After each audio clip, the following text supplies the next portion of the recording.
Hello साथियों, नमस्कार। आज है 6 जनवरी और हम 6 जनवरी से बनने वाला करंट अफेयर की क्वेश्चनों पर डिस्कस करने वाले हैं। अगर आप वीडियो पर नए हैं तो चैनल को सब्सक्राइब करें, वीडियो को लाइक करें, शेयर करें और कमेंट करें। चलिए आज की क्लास को स्टार्ट करते हैं। आज का पहला क्वेश्चन है कि निम्न में से किस राज्य में हेरिटेज आधारित पर्यटन को बढ़ावा देने के लिए बोरमदेव कॉरिडोर प्रोजेक्ट लॉन्च किया है? किस राज्य के अंदर जो हेरिटेज आधारित जो पर्यटन को बढ़ावा देने के लिए बोरमदेव कॉरिडोर प्रोजेक्ट लॉन्च किया है? तो ये कहाँ किया है? तो ये किया है छत्तीसगढ़ में। किस राज्य में किया गया है? छत्तीसगढ़ राज्य के अंदर। हेरिटेज आधारित पर्यटन को बढ़ावा देने के लिए छत्तीसगढ़ राज्य में बोरमदेव कॉरिडोर प्रोजेक्ट को लॉन्च किया गया है। और ये परियोजना जो छत्तीसगढ़ है, छत्तीसगढ़ के कबीरधाम जिले में 1000 साल पुराने बोरमदेव मंदिर के आसपास के क्षेत्र को विकसित करने के लिए की गई है। और इसका जो उद्देश्य है वो है मंदिर में सांस्कृतिक और स्थापत्य विरासत को सुरक्षित रखना और आधुनिक जो सुविधाएं हैं जैसे सड़क का चौड़ीकरण करना है, पार्किंग, पर्यटन जो सुविधा है, इस प्रकार के इन तो पर्यटन के स्थलों को बढ़ावा देना, ये इसका प्रमुख उद्देश्य है। जो केंद्र सरकार की जो स्वदेश दर्शन योजना है 2.0, उस योजना के तहत स्वीकृत की गई है और इसे काशी विश्वनाथ कॉरिडोर की तर्ज पर विकसित किया जाएगा। इस जो परियोजना की जो लागत है अनुमानित वो 146 करोड़ रुपए।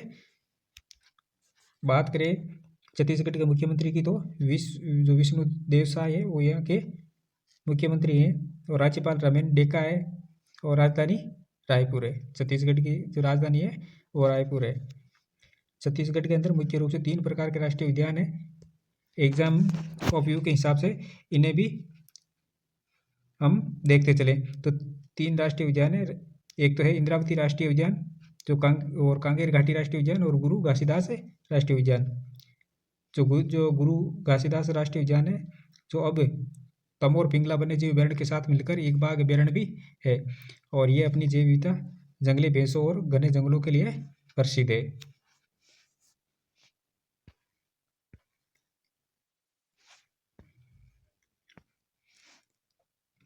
निम्न में से किस शहर में भारत का पहला सरकारी अस्पताल आधारित एआई क्लिनिक स्थापित किया गया है?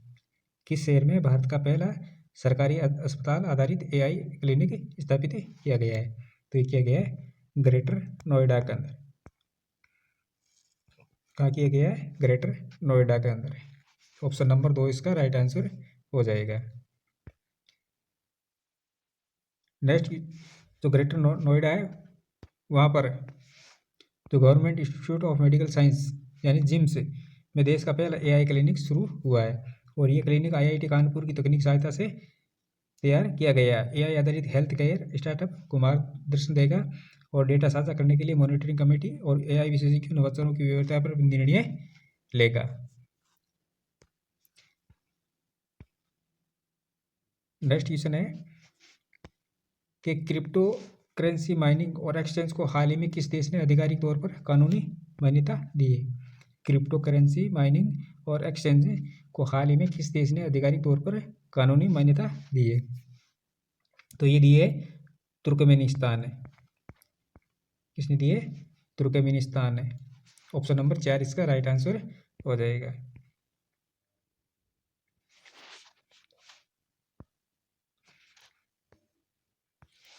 देश तुर्कमेनिस्तान है और ये 1 जनवरी 2026 से प्रभावी हो गया है और क्रिप्टो करेंसी और माइनिंग एक्सचेंज का संचालन को वैध किया गया है। प्रभाव ये जो कदम देश की अर्थव्यवस्था में महत्वपूर्ण बदलाव लाएगा जिससे लाइसेंस प्राप्त क्रिप्टो गतिविधियों को कानूनी रूप मिलेगा। तो ये किस देश के द्वारा किया गया है? तुर्कमेनिस्तान के द्वारा और 1 जनवरी 2026 से प्रभावी लागू हो गया है। हाल ही में भारत ने वैश्विक स्तर पर चावल उत्पादन करने वाले देशों में कौन सा स्थान हासिल किया है?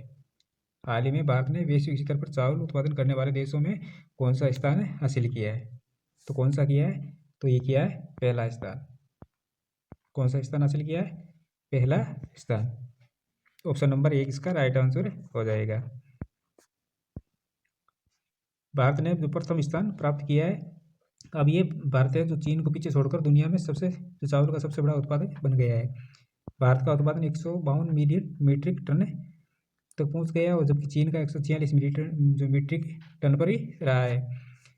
भारत ने चीन के 10 को पुराने दबदबे को खत्म किया है और वैश्विक खाद्य शक्ति के रूप में भी उभरा है। तो ये घोषणा केंद्रीय जो कृषि मंत्री शिवराज सिंह चौहान के द्वारा की गई है। और बात करें इसके वैश्विक प्रभाव की, तो ये भारत ग्लोबल साउथ के लिए एक महत्वपूर्ण सहारा बनकर उभरा है और खाद्य सुरक्षा के लिए भारत पर जो निर्भरता है वो भी बढ़ी है। तो इन चीज़ों को भी ध्यान में रखना है। नेक्स्ट क्वेश्चन है कि हाल ही में WHO के फार्माकोविजिलेंस योगदान में भारत को वैश्विक स्तर पर कौन सा स्थान मिला है? हाल ही में WHO के फार्मा विजिलेंस योगदान में भारत को वैश्विक स्तर पर कौन सा स्थान मिला है? तो ये मिला है 8वां स्थान। कौन सा मिला है? 8वां स्थान।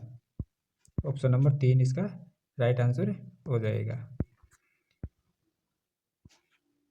भारत अब WHO फार्माकोविजिलेंस योगदान में विश्व में 8वें स्थान पर है, जबकि 10 वर्ष पहले 123वें स्थान पर था। 10 वर्ष पहले 123वें स्थान पर था। और हाल ही में इंडियन फार्माकोपिया 2026 का 10वां संस्करण जारी हुआ है। संस्करण कौन सा था? 10वां संस्करण था। ये भी जारी हुआ है और इसमें कुल 3340 मोनोग्राफ और पहली बार 20 ब्लड कंपोनेंट मोनोग्राफ शामिल किए गए। बात करें कि फार्माकोविजिलेंस है, ये है क्या है? तो ये है कि दवाओं के सुरक्षित और प्रभावी उपयोग को सुनिश्चित करने के लिए उनके प्रतिकूल प्रभावों या दवा संबंधी समस्याओं का पता लगाने, उनका आकलन करने, समझने और रोकथाम से जुड़ी वैज्ञानिक गतिविधियों और विज्ञान का एक क्षेत्र है। जिसका जो मुख्य उद्देश्य है वो दवा के लॉन्च होने के बाद उसकी सुरक्षा पर लगातार नजर रखना, जिसे फार्माकोविजिलेंस कहा जाता है। नेक्स्ट क्वेश्चन है कि हाल ही में भारतीय सेना ने किस देश के साथ लंबी दूरी के रॉकेट लॉन्चर सूर्यास्त्र के लिए समझौता किया है? भारतीय सेना ने किस देश के साथ लंबी दूरी के रॉकेट लॉन्चर सूर्यास्त्र के लिए समझौता किया है? तो किया है इजराइल के साथ। किस देश के साथ है? इजराइल के साथ। ऑप्शन नंबर 4 इसका राइट आंसर हो जाएगा। भारत ने इजराइल से लंबी दूरी के रॉकेट लॉन्चर खरीदने के लिए मेगा डील किया है। भारतीय सेना ने जो पुणे की कंपनी है NIBE के साथ इजराइल की एलपिट सिस्टम के सहयोग से एक आपातकालीन कॉन्ट्रैक्ट साइन किया है, जिसके तहत 150 और 300 किलोमीटर की रेंज में टारगेट पर हमला करने में सक्षम एक advance long range rocket launcher system खरीदा है। इसे सूर्यास्त्र रॉकेट सिस्टम का नाम दिया गया है और इस सिस्टम को यूनिवर्सल रॉकेट लॉन्चर कहा जाता है। और ये एक मल्टी कैलिबर लॉन्चर है जो एक ही प्लेटफॉर्म पर अलग अलग तरह के रॉकेट को इंटीग्रेट कर सकता है और एरिया फायर प्रिसिशन स्ट्राइक यानी लंबी दूरी के लक्ष्यों पर सटीक हमला दोनों कर सकता है। तो ये किस देश के साथ किया गया है? तो ये किया गया है इजराइल के साथ। किसने किया है?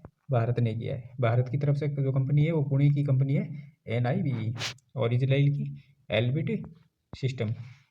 और 150 और 300 किलोमीटर की रेंज तक हमला करने के लिए सक्षम जो रॉकेट लॉन्चर है उनके लिए ये समझौता किया गया है। नेक्स्ट क्वेश्चन है कि हाल ही में किसे वेनेजुएला का अंतरिम राष्ट्रपति बनाया गया है? हाल ही में किसे वेनेजुएला का अंतरिम राष्ट्रपति बनाया गया है? ये बनाया गया है डेल्सी रोड्रिग्स को।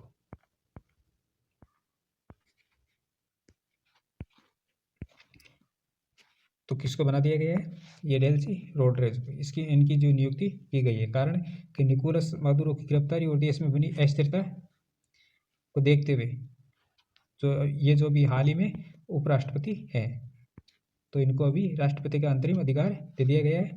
और प्राधिकरण वेनेजुएला के सुप्रीम कोर्ट ने उन्हें अंतरिम राष्ट्रपति का नियुक्ति किया है। पिछला पद वे वेनेजुएला के उपराष्ट्रपति थी और उन्होंने वित्त और तेल मंत्री जैसे महत्वपूर्ण पद भी संभाले थे। कोई अनुच्छेद 233 और 34 के तहत राष्ट्रपति की अनुपस्थिति चाहे अस्थायी हो या स्थायी हो, उपराष्ट्रपति ही कार्यभार संभालते हैं।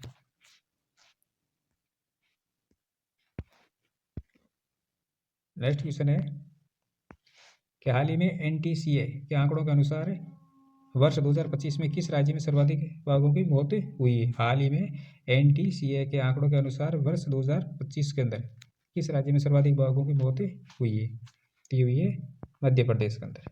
किस राज्य में? मध्य प्रदेश के अंदर।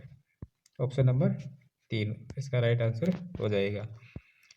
राष्ट्रीय बाघ संरक्षण अधिनियम जो प्राधिकरण है NTCA के द्वारा जो जारी किए गए नवीनतम आंकड़ों के अनुसार वर्ष 2025 के अंदर 166 बाघों की मृत्यु हुई है। कितनी? भारत के अंदर कुल 166 बाघों की मृत्यु हुई है 2025 में, जबकि 2024 के अंदर 126 मौतें हुई थी, जो अभी उनकी तुलना में काफ़ी अधिक है। वर्ष 2025 में बाघों की मृत्यु में सर्वाधिक योगदान मध्य प्रदेश का रहा है, जहाँ 55 बाघों की मौत दर्ज की गई है। और इसके बाद के अंदर 38 जो महाराष्ट्र के अंदर है, और 13 केरल के अंदर है, और 12 असम के अंदर है।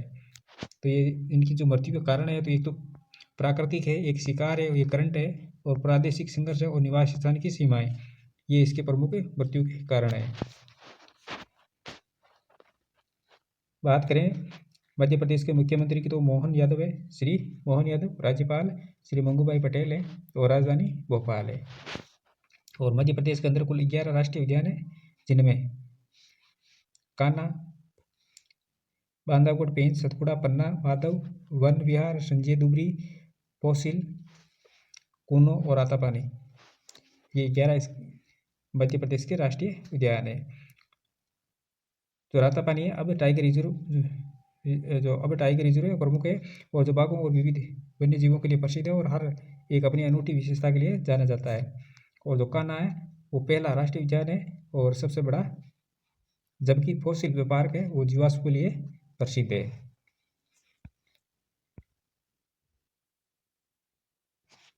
प्रिय श्री कृष्ण का रिविजन कर लेते हैं। अमेजोन की बिना डंक वाली मधुमक्खियां जो पेरू देश के द्वारा कानूनी अधिकार प्राप्त दुनिया के पहले कीट बन गए। और भारत की पहली वंदे भारत स्लीपर ट्रेन को गुवाहाटी और हावड़ा शहर के बीच चलाई जाएगी। मणिपुर राज्य में इमोइनु एतप्पा महोत्सव मनाया गया है। तो यूरोपीय संघ 1 जनवरी 2026 से स्टील और एल्यूमिनियम पर दुनिया का पहला कार्बन टैक्स CBAM लागू किया है। वर्ष 2026 का 52वां जी शिखर सम्मेलन फ्रांस की बेटे के अंदर आयोजित किया जाएगा। और हाल ही में बिहार राज्य ने अपने कैमूर जो अभ्यारण्य है उसको टाइगर रिजर्व बनाने की मंजूरी दी है। और हाल ही में सोजत मारिन को भारतीय महिला हॉकी टीम का कोच अपॉइंट किया है। और हाल ही के अंदर पारंपरिक उत्सव के साथ गान नगाई उत्सव है जो मणिपुर राज्य के अंदर मनाया गया है। तो दोस्तों ये थी हमारी आज की क्लास। इसी प्रकार का महत्वपूर्ण प्रश्नों के साथ कल फिर मिलेंगे। वीडियो को लाइक कीजिए, शेयर कीजिए, चैनल को सब्सक्राइब कीजिए और हमें सपोर्ट कीजिए। Thank you so much.